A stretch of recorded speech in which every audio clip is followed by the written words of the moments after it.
जम्मू संभाग के सीमावर्ती इलाकों में दिन के समय में भी रुक रुक कर फायरिंग जारी। सांबा, कठुआ और हीरानगर के गांव में दहशत का माहौल। फायरिंग से एक महिला की मौत, 6 घायल।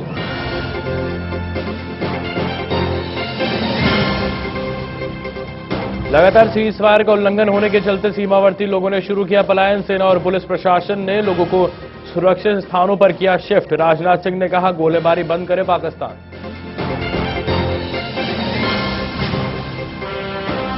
धर्मांतरण के मुद्दे पर बीजेपी के राष्ट्रीय अध्यक्ष अमित शाह का बयान। कहा, जबरन धर्मांतरण के खिलाफ है पार्टी। मजबूत कानून लाने के लिए सभी धर्मनिरपेक्ष पार्टियों को देना चाहिए सरकार का सहयोग।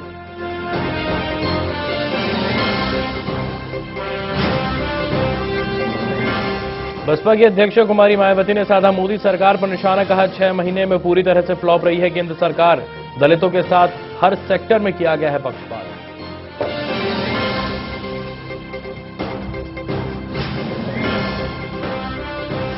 मुंबई में 102वें विज्ञान कांग्रेस अधिवेशन का प्रधानमंत्री ने किया उद्घाटन। प्रधानमंत्री ने कहा, विज्ञान के माध्यम से होंगे हर सपने पूरे।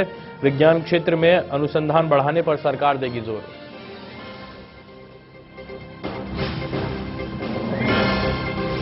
और पोरबंदर के पास पाकिस्तान बोट में हुए विस्फोट के बाद एक और सनसनीखेज खुलासा। पोरबंदर की सीमा में दाखिल हो रही थी 2 बोट। देश में आतंकी हमले की एक बड़ी साजिश हुई नाकाम।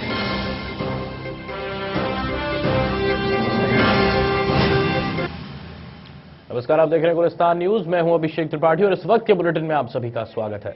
तो प्रधानमंत्री नरेंद्र मोदी ने आज मुंबई विश्वविद्यालय के कलिना कैंपस में शुरू हुए भारतीय विज्ञान कांग्रेस समारोह में शिरकत की। तो वहीं प्रधानमंत्री ने आज 102वें विज्ञान कांग्रेस का उद्घाटन करते हुए कहा कि जीवन में आने वाली चुनौतियों का सामना करने के लिए विज्ञान हमारी सहायता करेगा और विज्ञान के जरिए ही हमारे सपने भी पूरे हो सकते हैं।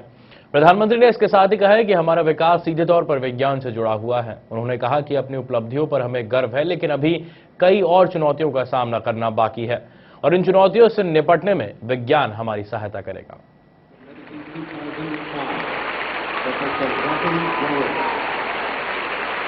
प्रधानमंत्री नरेंद्र मोदी ने आज मुंबई में 102वीं साइंस कांग्रेस का उद्घाटन किया, जो 7 जनवरी तक जारी रहेगी। मुंबई में आयोजित किए गए इस अधिवेशन का थीम मानव विकास के लिए विज्ञान और तकनीकी रखा गया है। साइंस कांग्रेस के उद्घाटन के बाद प्रधानमंत्री नरेंद्र मोदी ने कहा कि साइंस कांग्रेस का हिस्सा होना मेरे लिए बेहद सम्मान की बात है। उन्होंने देश के वैज्ञानिकों के काम की सराहना करते हुए भरोसा जताया है कि साइंस की सहायता से ही आधुनिक भारत का निर्माण होगा। उन्होंने कहा कि विज्ञान की मदद से गरीबी दूर हो सकती है और अमन चैन कायम हो सकता है।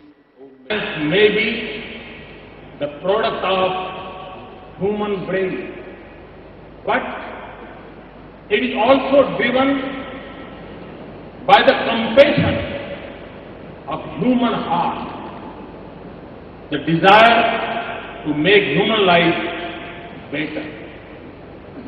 We have here with us Nobel laureates whose work in science has given new hope against dreaded disease. We also have one whose own understanding of social science gave the poorest a life of hope, opportunity and dignity. Science and technology has helped reduce poverty and advance prosperity, fight hunger and improve nutrition, conquer disease, improve health and give a child a better chance to survive. Indian science Congress समारोह का उद्घाटन करते हुए प्रधानमंत्री नरेंद्र मोदी ने कहा कि वैज्ञानिकों ने देश का मान बढ़ाया है।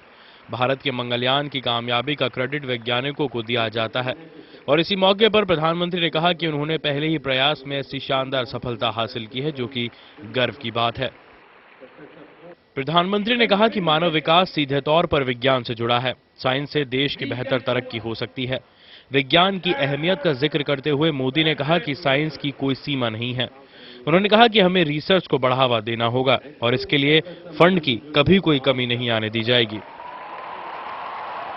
Our scientists put Mangalyaan in the Mars orbit in the first attempt. And I must congratulate Radhakrishnan the team. And their accurate prediction of cyclone Hudhud saved thousands of lives.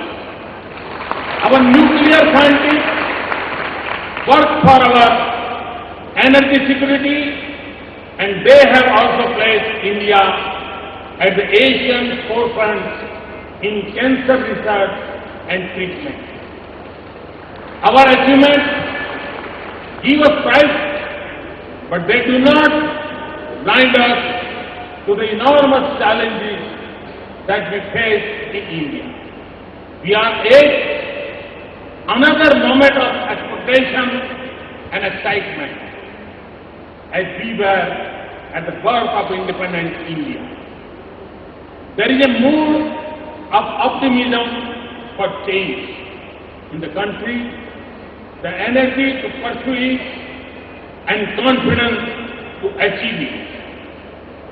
But the dreams we all share for India will depend as much on science and technology as it will on policy and resources. इस बार मुंबई विश्वविद्यालय में आयोजित हो रही इस science Congress का मुख्य आकर्षण प्राइड ऑफ इंडिया प्रदर्शनी है, जिसमें भारत में विकसित अहम तकनीकी उत्पाद और सेवाओं को दिखाया जा रहा है। 45 साल बाद मुंबई यूनिवर्सिटी को इस प्रतिष्ठित इंडियन साइंस कांग्रेस की मेजबानी करने का मौका मिला। साइंस कांग्रेस के करीब 12,000 प्रतिनिधियों के अलावा कुछ नोबेल पुरस्कार विजेता भी इसमें शामिल होंगे। तो मुंबई में पार्टी कार्यकर्ताओं के साथ बैठक करने के बाद अमित शाह आज बेंगलुरु पहुंचे, जहां पर उन्होंने पार्टी कार्यकर्ताओं के साथ बैठक करने के बाद मीडिया से भी बातचीत की। तो वहीं मीडिया कर्मियों के सवालों का जवाब देते हुए शाह ने कहा कि बीजेपी देश में जबरन धर्म परिवर्तन के पूरी तरह से खिलाफ है और उसे रोकने के लिए सभी धर्मनिरपेक्ष राजनीतिक पार्टियों को एकजुट होकर मजबूत कानून बनाने के लिए केंद्र सरकार का सहयोग करने की जरूरत है। अमित शाह ने सीबीआई अदालत से मिली राहत से जुड़े सवाल का भी जवाब दिया। अमित शाह ने कहा कि उन्हें अदालत से राहत मिली है और अदालत के कामकाज पर वो किसी भी तरह की कोई टिप्पणी नहीं करना चाहेंगे। मैंने बहुत स्पष्ट किया है, कई बार किया है, हम फोर्सफुल कन्वर्जन के खिलाफ है। हम नहीं चाहते किसी भी नागरिक का देश में फोर्सफुल कन्वर्जन हो। हमने पहल करी है कि देश के सभी सो कॉल्ड सेक्युलर दल, राजनीतिक दल हमारे साथ आए और देश में कन्वर्जन को रोकने के लिए कानून लाने में भारतीय जनता पार्टी की मदद करें। अगर आपकी इंफॉर्मेशन के लिए कोई भी सो कॉल्ड सेक्युलर दल आज तक नहीं आया है, आज भी मैं आह्वान करता हूं कि धर्मांतरण को मीडिया की चर्चा से रोकने के बजाय कानूनी दावा पहनाकर रोकना चाहिए। फोर्सफुल कन्वर्जन रोकने के लिए कानून बनाने के लिए सभी सो कॉल्ड सेक्युलर दल भारतीय जनता पार्टी का मदद। ज्ञान अभी अल्प है, क्योंकि की सरकार ने चार्जिस लगाए तो वो सही है, मगर मुझे जो चार्जिस से मुक्त किया है वो कोर्ट ने किया है, सरकार ने नहीं किया है। कोर्ट ने किया है और कोर्ट किसी सरकार के तरफ नहीं चलती सुप्रीम कोर्ट के तत्वाधान में चलती है।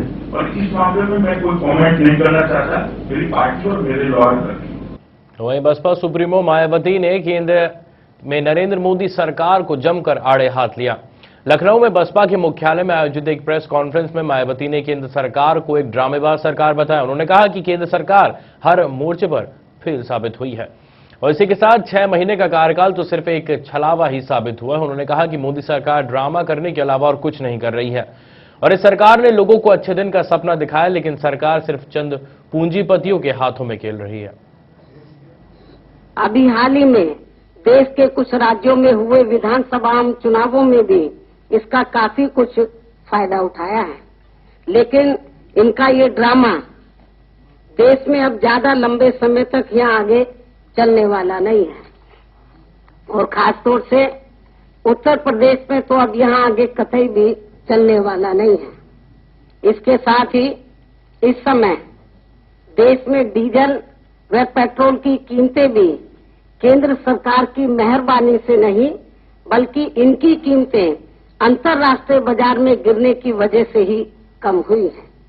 इसके अलावा महंगाई भी कागजों पर तो जरूर कम हुई है, लेकिन जमीनी हकीकत में इसमें अभी तक भी कोई खास कमी नहीं आई है। और इतना ही नहीं, बल्कि इस सरकार में दलितों, पिछड़ों एवं अन्य धार्मिक अल्पसंख्यक समाज के लोगों की भी हर मामले में व हर स्तर पर ज्यादातर उपेक्षा ही की जा रही है। और इसके साथ ही प्राइवेट सेक्टर में आरक्षण देने की व्यवस्था किए बिना ही इस सरकार में भी अधिकांश बड़े बड़े व महत्वपूर्ण सरकारी कार्य प्राइवेट सेक्टर को ही देकर यहाँ देश के करोड़ों दलित एवं अन्य पिछड़े वर्ग के लोगों को परम पूज्य बाबा साहब डॉक्टर भीमराव अंबेडकर के अथक प्रयासों से इन्हें मिले आरक्षण को भी एक सोची समझी रणनीति व साजिश के तहत इसे भी अब यहाँ धीरे धीरे निष्प्रभावी बनाया जा रहा है। तो वहीं करोड़ों रुपए के शारदा चिटफंड घोटाले में गिरफ्तार परिवहन मंत्री मदन मित्रा को कोलकाता के एसएसकेएम अस्पताल में भर्ती कराया गया है। मित्रा को सांस लेने में शिकायत के बाद अस्पताल में भर्ती कराया गया। इससे पहले भी मदन मित्रा को 20 नवंबर को अस्पताल में भर्ती कराया गया था, लेकिन इलाज के चलते कुछ दिनों बाद उन्हें छुट्टी दे दी गई थी।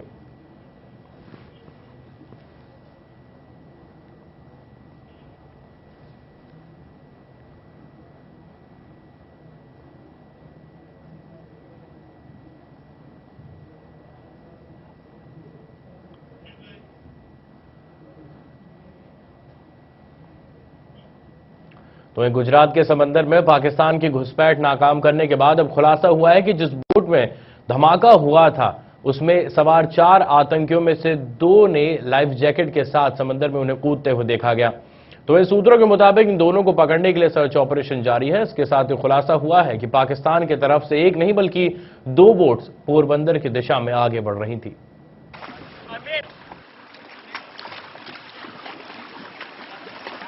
देश में 26/11 जैसे साजिश को दोहराने की विफल कोशिश के बीच अब एक और सनसनीखेज खुलासा सामने आया है। अब ऐसा दावा सामने आ रहा है कि पाकिस्तान के कराची से एक नहीं बल्कि 2 बोट भारत की दिशा की तरफ बढ़ रही थी, लेकिन पहली बोट में धमाका होने के बाद दूसरी बोट ने खुद को पाकिस्तानी सीमा में दाखिल कर लिया। ये दावा आज अंग्रेजी अखबार टाइम्स ऑफ इंडिया ने किया है। अखबार के मुताबिक पोरबंदर के पास समंदर में पाकिस्तान की ओर से आ रही एक और नाव थी, जो सुरक्षा बलों से बचकर निकलने में कामयाब हो गई। पाकिस्तान की इन कोशिशों को लेकर रक्षा विशेषज्ञों का मानना है कि पड़ोसी देश भारत में बड़ा आतंकवादी हमला करने की फिराक में नजर आ रहा है, जिसे लेकर सजग रहना होगा।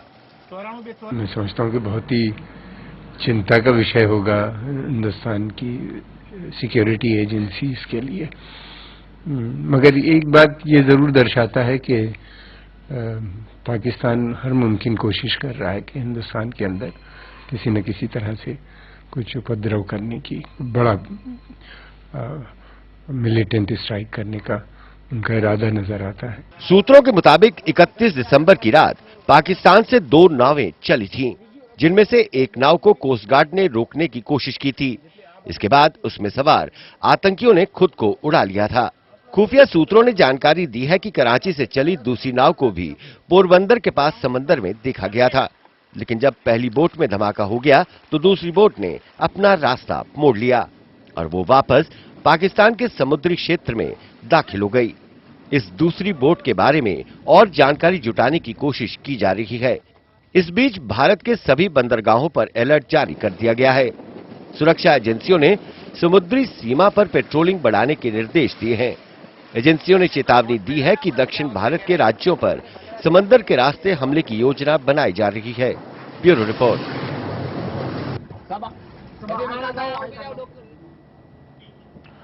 तो अब समंदर के रास्ते से पाकिस्तान की तरफ से घुसपैठ करने की कोशिश यहां पर की जा रही है, लेकिन अगर कोस्ट गार्ड्स की बात की जाए तो उनके लिए एक बड़ी सफलता है यहां पर कि इस तरह से उन्हें चिन्हित किया गया है और अब सर्च ऑपरेशन यहां पर किया जा रहा है कि दूसरी बोट की तलाश भी यहां पर शुरू कर दी गई है। बात करते हैं जम्मू की, जहां जम्मू संभाग के सीमावर्ती इलाकों में देर रात से चल रही फायरिंग सुबह तक भी नहीं थमी।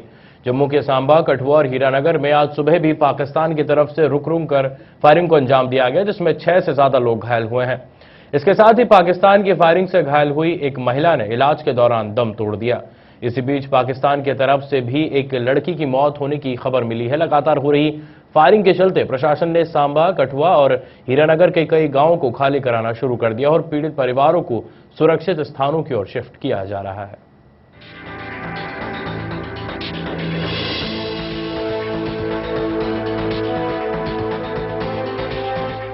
कठुआ और सांबा में पाकिस्तान की ओर से हो रही फायरिंग में एक भारतीय महिला की मौत हो गई और 5 लोग घायल हो गए।